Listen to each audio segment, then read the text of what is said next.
महामारी सरीगला बोली घोषणा होई परिबो नाही यह कहिसंती अमेरिका राष्ट्रपति chief medical adviser doctor Anthony फौसी।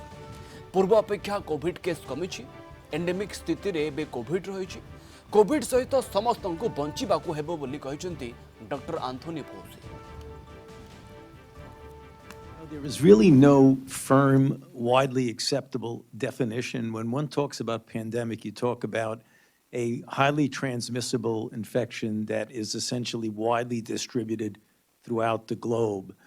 I've spoken about this recently. When you're in the acute fulminant stage of pandemic, the way we were in the United States just a few months ago, you might remember we had 900,000 cases a day, tens of thousands of hospitalizations, and we were averaging 3,000 deaths a day. That's a really highly fulminant stage of a pandemic. We're come down to a low level. Now we're unfortunately ticking up a bit.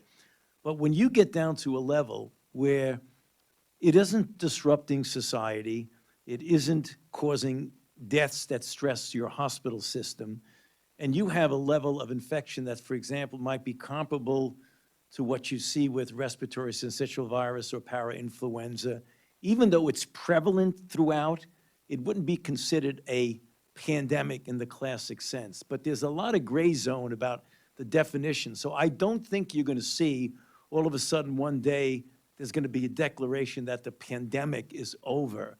It will likely be that it is no longer in the pandemic phase and it's more of an endemic kind of infection that you could live with.